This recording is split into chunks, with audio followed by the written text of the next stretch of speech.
bagong camp experience na naman at dito yan sa Camp Trubay. So kung gusto nyong malaman yung mga dapat nyong i-expect papunta dito sa lugar na to, you can watch our video. Thank you guys.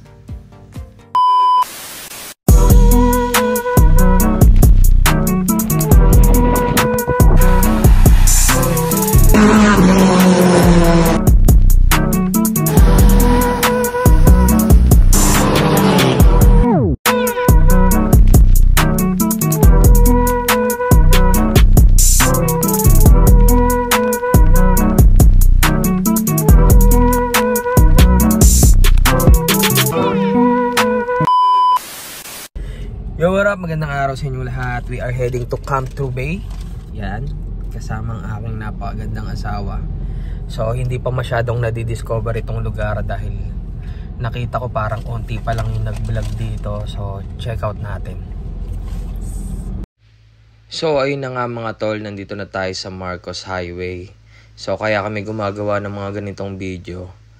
Kasi, bago din namin puntahan yung mga campsite, naghahanap kami sa YouTube nung somehow may review para alam namin yung expectation pag pupunta kami doon, kung kamusta yung daan. Kaya naman eto, baka sakaling naghahanap kayo guys. So ayun, tuwing magka-camp kami at madadaanan nitong Cafe Caterina, dito na kami nagla-lunch or dinner para pagdating sa campsite, puro setup na lang muna kami ng gamit at hindi muna magluluto. So, ayan, napakaganda dito mga tol. Napakalamig. Ito rin yung view ng kanilang dining. Yan. So, tara, biyahe uli tayo. River crossing daw dito. Tingnan natin kung malalim, kung kaya ng mga sedan. Pero sabi nila, kaya daw ng scooter. So, malay natin. So ayan, outside view naman tayo. Ayan yung way. So ayan yung mga dapat nyong expect na madadaanan nyo. Yan, may sementado pa naman. Yung gitnang parte ng biyahe nyo, merong sementado. Kaso yan naman, puro paahon. Tapos ito na nga yung puro tawid ng ilog. So may 8 ilog kayong tatawiran. Pero puro mababaw naman. Kaya kayang-kaya nyo. Kapag kami naghahanap ng campsite, minsan gusto talaga namin yung mga may ganitong daanan. Kumbaga, dagdag thrill ba? Parang di kasi kami sanay na magka-camp tapos parang along the highway, tas ayun na bigla yung campsite. So kapag may ganito, gustong gusto namin itong puntahan. No, yung may challenge. So ayan, tuloy-tuloy ang ating biyahe. Siguro abutin kayo ng 20 to 30 minutes papasok sa loob. Mula nung pag-entry nyo dun sa Barangay Laiban na signage. So abutin kayo ng 20 to 30 minutes. Depende po sa inyo kung wawaswasin nyo ba. Kaso malubak kasi kaya kami medyo matagal. Ayun guys, tandaan nyo tong ilog na to. Yang medyo may paangat. Kasi ito na yung huling river crossing papunta dun sa campsite. Kami kasi nalagpasan namin. So may natawiran pa kaming isang ilog.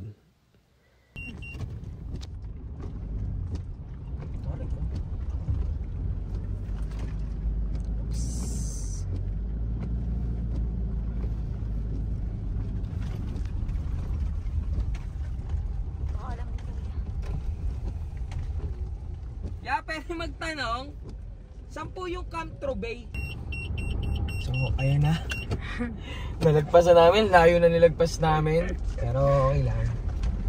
Di kasi masyado pansinin yung signage. So, take note nyo na lang. Medyo makitid din yung daan. Pero kaya naman yan.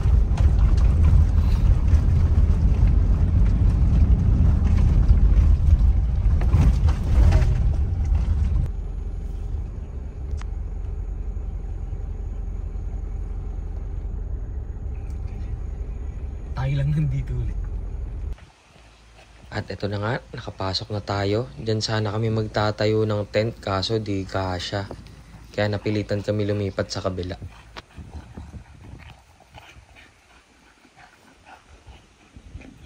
napakalaki at napakaganda.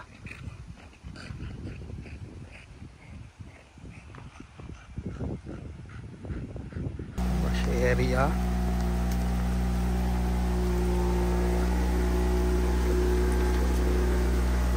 Shower room. Ayan, dalawa.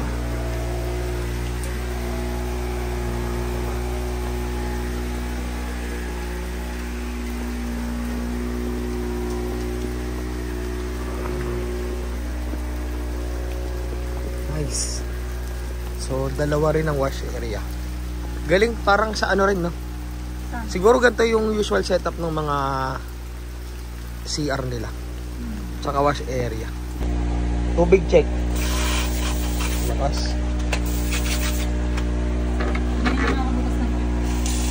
Malakas.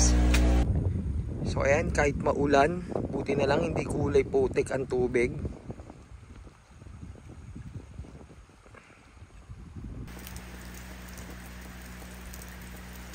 Usi! Tara dito!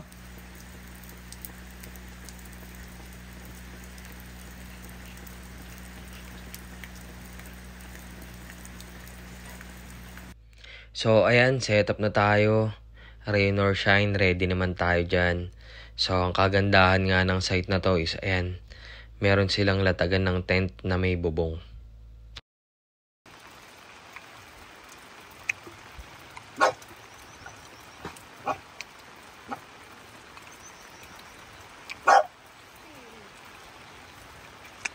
Ah, 3v1 oh, 3v1 oh. Ah, tapang mo, Brad.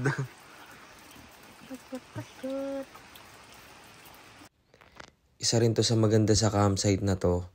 Yan, kasama na yan sa binayaran nyo. 500 per head lang yan. Talagang wala silang hidden charges, kumbaga. Pati yung latagan ng tent, walang bayad.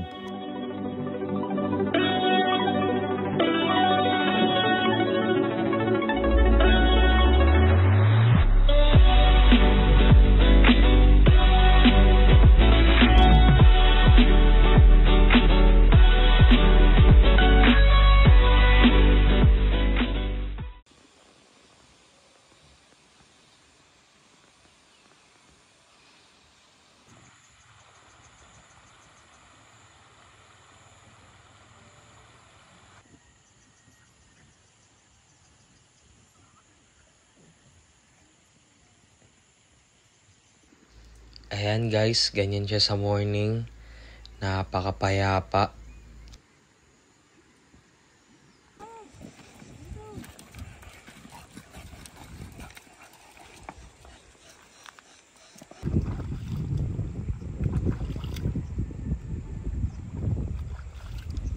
So yun, good morning sa lahat.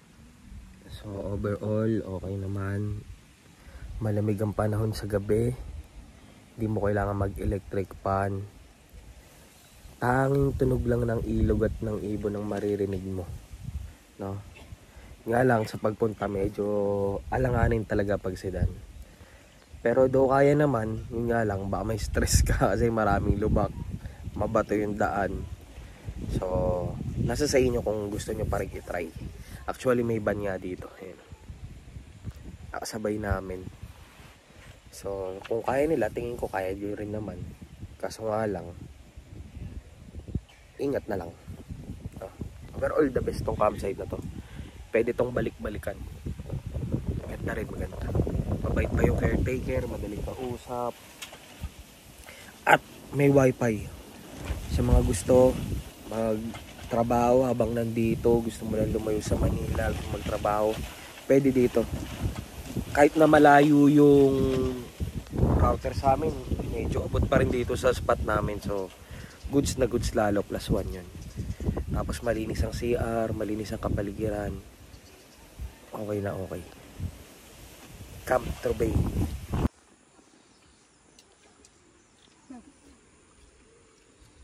Inisin cup noodles muna bago mag-uwian mga tol. Tapos sikat ng araw, men. Medyo masakit ka sa batok. Ito ko nakadaan.